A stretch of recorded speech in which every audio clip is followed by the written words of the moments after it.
이 모든 인간들은요, 끊임없는 그 고민 속에 살아가게 됩니다.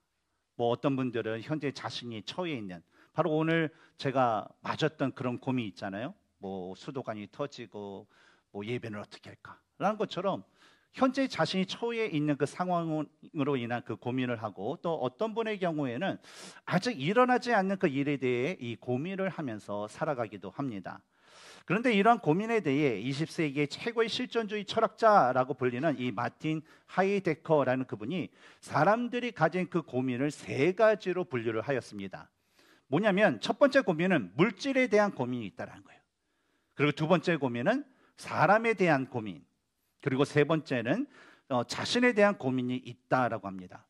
그런데 이런 고민들이 순차적으로 인간들에게 첫 번째 고민이 가고, 그 다음에 두 번째 고민이 가고, 세 번째 고민이 이제 진행된다라는 것에 대해서 다음과 같이 설명하기도 하였어요. 뭐냐면 첫 번째로 처음에 사람들은요, 누구나 이 물질, 돈을 벌려고 하는 그런 고민이 있다는 거예요. 어떻게 하면 내가 돈을 벌 수 있을까? 어떻게 하면 내가 부유하게 될 수 있을까? 그리고 그것이 이루어지게 되면, 성공하게 되면 그 다음으로 하는 것이 뭐냐면 다른 사람을 자기의 그 마음대로 지배하려는 그 고민을 하게 된다는 것입니다. 그리고 그것마저도 성공하게 되면 마지막으로 하는 것이 뭐냐면 자신에 대하여 고민을 느끼게 된다라고 합니다. 물론 여러분, 고민이라는 것이 어떻습니까? 우리가 살아가는 이 세상, 우리의 그 삶에 있어서는 진짜 없을래야 없을 수 없는 그런 일인 것 같아요. 그런데 문제는 이러한 고민을 우리 스스로가 과연 풀 수 있는가 아닌가가 상당히 우리의 삶에 큰 영향을 미치곤 합니다. 사실 첫 번째 고민이라고 할 수 있는 이 물질에 대한 고민이라는 것은 누구나 자신이 가진 어떤 능력, 가지고 있는 어떤 의지, 뭐 여러 가지 것들을 통해서 노력을 하면 능히 풀 수 있는 고민일 것입니다. 그리고 두 번째 고민인 이 사람에 대한 그 고민은 좀 푸는 자가 있기는 하겠지만 좀 상당히 드물어요. 그리고 세 번째 고민인 자신에 대한 고민의 경우에는 결코 아무도 풀지 못한다라는 것입니다. 그러나 예수님을 믿는 우리에게는요, 사람이 감히 풀 수 없는 그 불가능한 고민일지라도 능히 풀 수 있는 그 방법이 있습니다. 그것은 바로 뭐냐면 바로 믿음으로 예수님을 통하여 하나님께 기도를 하면 그 모든 것들이 풀어질 수 있다라는 거예요. 왜냐하면 우리가 믿는 하나님은 어떤 하나님이십니까? 이 세상 모든 것들을 다 아시는 그 전지하신 하나님이세요. 우리가 믿는 하나님은 어떠한 분이실까요? 진짜 못하실 일이 전혀 없으신 그 전능하신 하나님이시기 때문이죠. 그리고 또 하나의 그 문제가 있어요.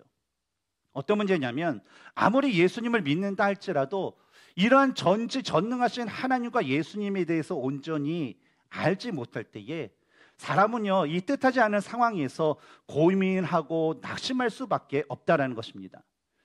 사실 이 믿는 자들은요, 뭐 기쁠 때나 슬플 때나 또 어려울 때나 뭐 행복할 때나 뭐 환난 중에서나 그 어느 순간에서나 우리들은요, 하나님만을 바라봐야 돼요.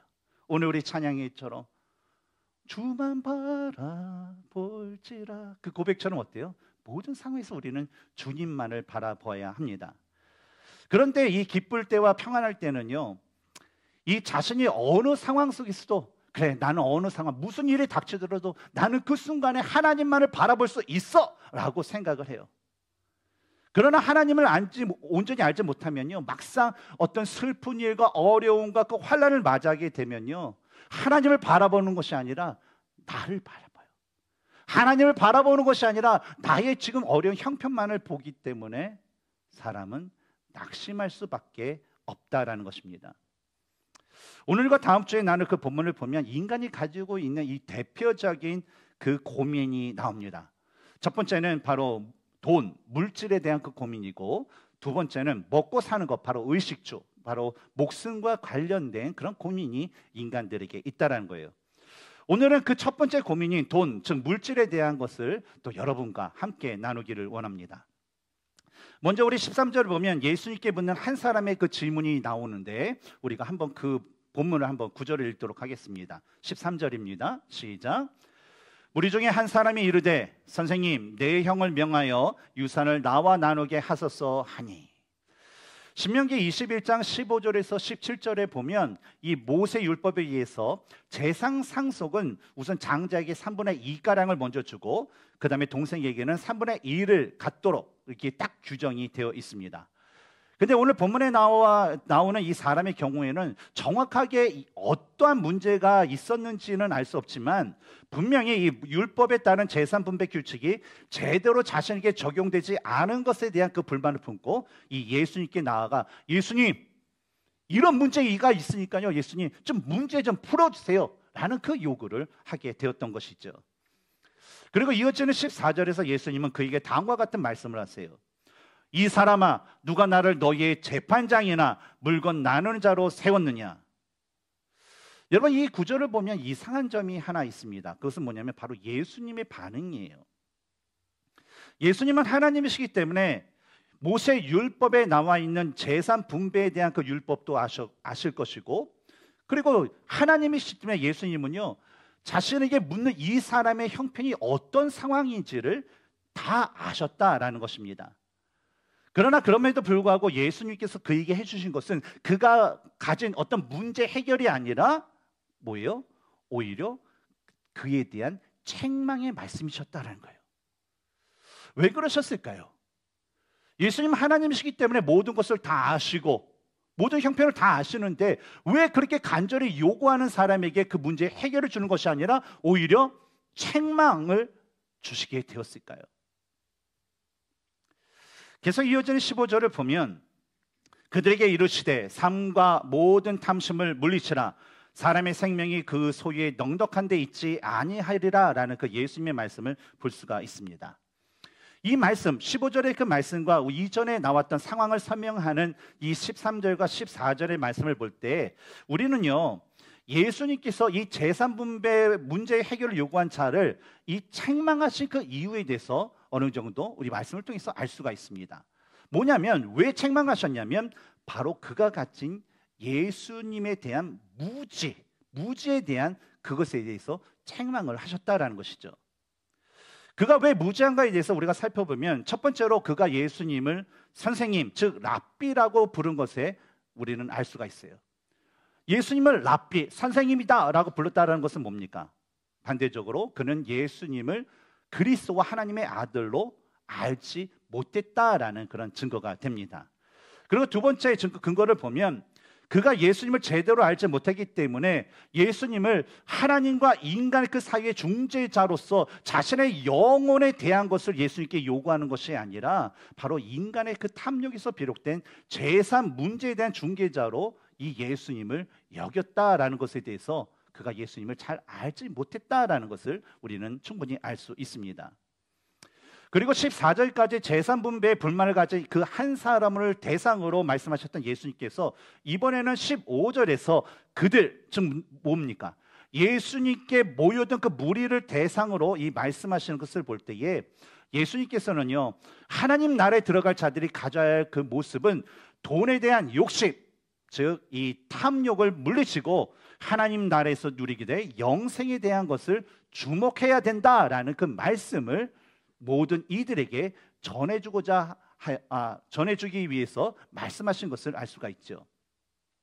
그런데 우리는 이에 대해서 15절에 나와 있는 어떤 삼가라는 그 단어 그리고 모든 탐심을 물리치라라는 그 예수님의 그 말씀을 보면서 현재 우리의 삶과 마음에 있는 이 어떤 탐심 또 탐욕적인 그런 마음들을 빨리 물리쳐야 되겠다라는 그런 것에만 우리는 관심을 가질 수가 있을 것입니다. 그런데 이 원어의 내용을 살펴보면 이 삼가라는 그 단어에는 경계하여 보다라는 그 의미를 갖고 있어요. 그리고 물리치다라는 것에는 어떤 것으로부터 지키다라는 그 뜻을 가지고 있다라는 거예요. 따라서 이런 뜻을 다 종합해 보면 당연히 이미 우리 마음에 들어와 있는 탐심과 탐욕 그런 것들이 있으면 어때요? 당연히 이것을 우리가 우리 마음 가운데서 빨리 물리쳐야 하는 것은 당연할 것입니다. 근데 예수님께서는요 너희가 하나님의 백성이라면 너희가 나중에 하나님의 그 나라에 들어올 하나님의 그 자녀들이라면 이미 마음속에 들어온 탐심에 대한 그 문제보다 탐심이 아예 너희 마음에 들어오지 못하도록 그것을 막아 지켜야 된다라는 그런 말씀을 이 모인 사람들에게 주신 것입니다. 왜냐하면요, 15절의 후반부에 사람의 생명이 그 소유에 넉넉한 데 있지 아니하리라 라는 그 말씀처럼 우리가 장차 모든 사람들이 하나님의 그런 자녀로서 예수 그리스도를 통해서 또 구원받은 자들은 이 나중에 이 하나님의 나라에서 얻게 될 영생의 생명, 영생이라는 것이 있습니다. 영원한 생명. 근데 그런 것들은 뭡니까? 세상의 그 어떤 것으로도 얻을 수가 없는 거예요. 오직 뭐예요? 하나님께서 주시고 하나님께서 인도하실 때에 얻을 수 있는 것이라는 것입니다. 따라서 예수님께서는요, 하나님의 백성, 나의 제자라면 너희가 이 세상의 물질의 마음을 빼앗겨서 너에게 있는 그 인생을 허비하기보다, 낭비하기보다 바로 하나님께서 주실 영생의 삶을 위해서 너희의 인생 가운데, 너희의 삶 가운데 더욱더 힘써야 된다. 그것이 옳다라고 말씀을 해 주신 것입니다. 근데 우리가 이 대목에서 주의하여 알아야 될 것은 뭐냐면, 모든 탐심이라는 것은요, 물질에만 국한된 것이 아니라는 거예요. 그리고 많이 가진 것에 대한 책망이 아니라는 것입니다. 바로 과도하게 욕심을 부려서 결과적으로 하나님보다 세상의 것이 우선시 되는 그런 탐욕을 의미한다는 거예요. 이에 대해서 예수님께서는요, 어리석은 그 부자의 비유의 이야기를 통해서 우리에게 이에 대해서 더 자세하게 설명을 해 주십니다. 여러분, 이 본문에 나오는 그 부자를 보면 부자는 어떤 사람입니까? 이 부자는요, 뭐 처음부터 많은 것을 가진 자가 아니라 진짜 열심히, 진짜 노력을 하고 열심히 일을 했어요. 많은 것을 얻게 된 그런 자수성가한 그런 부자를 가리킵니다. 근데 이 부자가 어느 해에 자신의 그 밭에 자기가 기대했던 것보다도 아주 많은 그 곡식이 맺힌 것을 보게 되었습니다. 그리고 이를 본 부자는요, 마음에 생각하기를, 와, 이 많은 곡식을 내가 수확을 해서 어디다 놓지? 이미 내 창고는 다 찼는데 어디다 놓지? 라는 그 고민을 해요. 그래서 그가 결정한 건 뭐예요? 그래, 더 넣을 것이 없으니까 지금 있는 그 곡간을 내가 헐고 더 큰 곡간을 지어서 지금 가지고 있는 것도 다 넣고 이곳에 수확한 그 모든 것들도 다 저장해 놓고, 야, 남은 인생 진짜 신나게 한번 살아보자라는 생각을 했다는 것이죠. 그 고백이 어디에 나옵니까? 19절에 나와요. 한번 같이 읽어볼까요? 시작. 또 내가 내 영혼에게 이르되, 영혼아, 여러 해 쓸 물건을 많이 쌓아두었으니 평안히 쉬고 먹고 마시고 즐기자. 여러분, 이 대목을 보면 어떨까요? 다 가진 게 많아요. 근데 이제 어느 날 그냥 수확한 게 엄청 많아요. 근데 그것을 딱 보면 내 평생을 먹고 살아도 이게 남을 것 같은 그런 이제 재물이 있어요. 그것을 보면서, 야, 이제는 이것을 보고 이것을 가지고 내가 평안히 쉬고 먹고 마시고 즐기자. 여러분 어떤가요? 사실 이러한 모습은 어떻게 보면요, 모든 사람들이 꿈꾸는 그런 모습일 것입니다. 근데 여러분, 예수님을 믿는 우리가요, 관심을 두어야 될 것은요, 뭐 어떤 그 많은 것이 아니라 이 부자가 가진 모습, 부자가 생각하는 어떤 그 생각이 과연 하나님 보시기에 어떠할까에 대한 것에 대해서 우리는 주목할 필요가 있어요. 그리고 여러분, 이 부자의 모습을 객관적으로 살펴보면요, 어떻습니까? 이 부자는요, 정말로 부지런하고 성실하게 살았던 사람이에요. 그리고 자신이 노력하여 얻은 그 많은 재산을 가지고요, 남은 자신의 인생을 평안하고 또 즐겁게 살아가기를 원하는데, 근데 저는요, 이런 모습을 보면 그냥 그건 뭐 당연하다라고 생각해요. 왜냐하면 성경에서 부자라고 해서 악한 사람이라고 칭하지 않습니다. 가난한 사람이라고 해서 악한 사람이 칭하지 않아요. 그래서 자신이 열심히 해서 벌어서 그거 가지고 즐긴다, 그런 거 저는 당연하다라고 생각해요. 그렇다면 이 부자가 가진 내적인 모습은 어떨까요? 19절 후반부를 보면 부자는요, 평안히 쉬고 먹고 마시고 즐거워하자라는 그런 말을 합니다. 근데 이 말을 이 문법적으로 보면 이 명령법으로 써져 있어요. 근데 명령법으로 써져 있는데 그가 말한 이 말들을 보면 우리가 아는 그 가요의 그 가사처럼 내 인생은 나의 거, 내 인생은 나의 거, 뭐 그거 아시죠? 내 인생은 나의 거 많이 불러보셨죠? 예. 그런 노래 그 가사처럼 어때요? 자신의 인생에서 자신이 가진 것을 가지고 자신이 원하는 대로 살고자 하는 그 자기 중심적인 가치관을 그가 가졌다라는 것을 우리는 알 수가 있습니다. 그런데 20절에서 이러한 부자의 외적인 모습과 내적인 모습에 대해서 예수님께서 하시는 것은 뭐냐면 바로 그의 모습은 바로 하나님께서 책망하는 모습이다라는 그런 말씀을 해주신다는 거예요. 뭐라고 얘기하십니까? 어리석은 자요. 그 부자를 가리켜서 어리석은 자요라고 얘기해요. 오늘 밤에 내 영혼을 도로 찾으리니 그러면 내 준비한 것이 누구의 것이 되겠느냐. 예수님은요, 하나님이 왜 이 부자를 책망하신다라고 말씀하셨을까요? 왜 그랬을까요? 바로 하나님을 알지 못한 그의 어리석음 때문에 책망을 하신 거예요. 모든 인간의 생사 화복을 주관하시는 그 주인 되신 분은요, 오직 한 분뿐이세요. 바로 누구냐면 우리가 믿는 하나님뿐이시죠. 그럼에도 불구하고 이 부자는요, 16절에서 18절에서 밭에 소출이 풍성한 것을 보고 내가 곡식 쌓아둘 곳이 없으니 내가 이렇게 하리라. 내 곡간, 내 모든 곡식과 물건이라는 것을 강조하면서 말하게 된다는 것입니다. 사람이 말하는 것은 뭡니까? 마음에 가득한 것을 입으로 말한다라고는 그런 말씀처럼 그 마음 가운데 가득한 것을 이 부자는 얘기했던 거예요. 그리고 19절에서 보면 내가 내 영혼에게 이르되 영혼아, 그럼 누구 영혼을 얘기합니까? 내 영혼아를 얘기했죠. 내 영혼아, 여러 해 쓸 물건을 많이 쌓아두었으니 평안히 쉬고. 누가 쉬어요? 내가 평안히 쉬고. 먹고 누가 먹어요? 내가 먹고. 누가 마셔요? 내가 마시고. 누가 즐거워해요? 내가 즐거워하자라는 그런 말을 하게 됩니다. 분명히 그에게 풍성한 결실을 주신 분은 하나님이신데 그의 마음과 생각과 그 말에는요, 하나님이 그 어느 곳에서도 없어요. 오로지 그의 말, 마음속에 있는 것이 표현된 그 말에는요, 오직 자기 자신만이 있는 그 자기 중심적인 모습만을 그가 가지고 있었다라는 것입니다. 부자는요, 자신이 얻은 그 재물로 인해서요, 그 마음 가운데 이 탐심이라는 것이 생겨서 이 탐심에 갇히게 되었던 것입니다.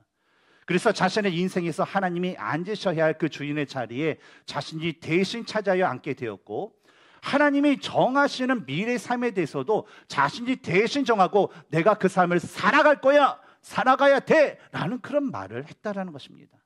따라서 이러한 부자의 말, 이러한 부자의 모습을 종합해 볼 때에 그가 생각하는 자기 인생의 주인이라는 것은 바로 하나님이 아니라 자기 자신임을 알 수가 있습니다. 그러나 아무리 인간이 자신의 재물과 또 능력과 또 기타 그 무언가로 자신이 주인처럼 자신의 인생을 결정할지라도요, 진짜 하나님이 원하시지 않고요, 하나님이 그 한순간에 그것을 걷어버리시면요, 아무런 소용이 없고요, 아무것도 이룰 수 없다는 거예요. 왜냐하면 잠언 16장 9절에 사람이 마음으로 자기의 길을 계획할지라도 그의 걸음을 인도하시는 이는 여호와 신이라 라는 그 말씀, 그리고 예레미야 10장 23절에 여호와여 내가 알거니와 사람의 길이 자신에게 있지 아니하니 걸음을 지도함이 걷는 자에게 있지 아니하니다 라는 그 말씀처럼 모든 만물을 비롯하여서 모든 인간의 그 인생은요, 바로 만물의 창조이시고 통치자이신 바로 하나님의 뜻대로만 이루어지기 때문입니다. 그리고 이어지는 본문 20절과 21절에서 예수님께서는요, 바로 하나님의 그 자녀 백성들과 예수님의 제자가 된 그 사람들이 이 물질에 대해서 어떠한 삶을 살아야 될지에 대해서 친히 말씀해 주고 계세요. 같이 우리 20절과 21절 읽겠습니다. 시작. 하나님은 이르시되 어리석은 자여 오늘 밤에 내 영혼을 도로 찾으리니 그러면 내 준비한 것이 누구의 것이 되겠느냐 하셨으니 자기를 위하여 재물을 쌓아두고 하나님께 대하여 부유하지 못한 자가 이와 같으니라. 이 구절에서도 이 재물이라는 것은 이 돈, 물질을 의미하지만 이것은요, 사실 이 하나님보다 더 사모하는 이 세상의 그 모든 것들을 상징하는 그런 표현입니다. 또한 여기서 이 구절에서 나오는 하나님께 대하여 부유하다라는 것은 바로 하나님이 주신 재물을 바로 그분의 뜻에 맞게 그분의 뜻이 성취되는 일에 사용해야 된다라는 그런 의미를 갖고 있습니다. 바로 예수님께서는요, 하나님의 백성된 자는 자기 자신을 위하여 이 땅의 재물을 쌓아두는 것에 힘쓰는 자들이 아니라 바로 하나님에 대하여 부유하게 되는 일에 힘쓰는 모습을 가진 자다라는 것을 말씀하신 것입니다. 이 세상에 많은 사람들, 뭐 저와 여러분들 다 포함하겠죠. 이 세상에 많은 사람들은요, 매일 그리고 매 순간 이러한 그 재물을 모으려고 애를 쓰고요, 또 그것으로부터 안정과 기쁨과 행복을 찾으려고 애를 씁니다. 그러나 하나님이 아닌 재물을 자신의 삶의 우선순위로 삼는 그 사람은요, 이 세상에서 많은 재물을 가지고 편안하고 기쁜 삶을 산다 할지라도 하나님께서 한순간에 그 영혼을 취하시면 아무런 의미 없는 그런 삶을 살게 됩니다. 오히려 죽은 이후에 맞이하게 되는 하나님의 그 심판대 앞에서요, 그들의 삶은요 두려워할 수밖에 없어요. 왜냐하면 자신을 위해 재물을 모으는 자는 바로 하나님이 아닌 재물에 자신의 우선순위와 삶의 안정과 목적을 두는 자이고, 이러한 자는 바로 사탄의 교묘한 공격을 당하여서 쉽게 제약된 탐심을 추구하는 삶을 살기 때문에 하나님 앞에 책망받을 수밖에 없기 때문입니다. 그리고 예수님의 말씀에 하나님과 재물을 겸하여 섬길 수 없다라는 그 말씀에 근거하여 보면, 하나님이 아닌 재물에 우선을 두는 그 자는요, 예수님을 믿지 않는 자일 경우가 높기 때문에, 만약 그가 예수님 믿지 않는다면 그들에게 주어지는 것은 뭐예요? 최종적인 그 심판은 멸망이기 때문에 그들은요 두려워할 수밖에 없다라는 것입니다. 반면에 하나님을 주인으로 섬기는 자는요, 하나님의 그 뜻에 따라서 하나님께 온전한 그런 11조와 예물을 드리고, 또 주위에 그 필요한 자들에게 베푸는 하나님께 대하여 부요한 그런 삶을 살기 때문에 결과적으로 하나님께 칭찬을 받을 수밖에 없어요. 그렇다면 여러분, 우리는요 이런 재물에 대해서 어떠한 그 태도를 가지는 것이 옳다라고 여러분 생각하십니까? 오늘날 많은 현대인들은요 대략 만 65세 은퇴를 하지 않습니까? 만 65세 은퇴를 하고 그 후에 살아가야 될 삶, 뭐 대충 뭐 짧으면 뭐 20년, 뭐 길게는 뭐 40년의 그 삶을 위해서 일찍부터 은퇴 연금이라는 것을 이제 계획을 합니다. 그리고 미래, 즉 최대한 100년을 내가 산다라는 것을 대비하여서 그 100년 동안 일어날 여러 가지 일들에 대해서 어떤 생명보험 같은 것을 이제 준비하고 그것을 이렇게 들게 돼요.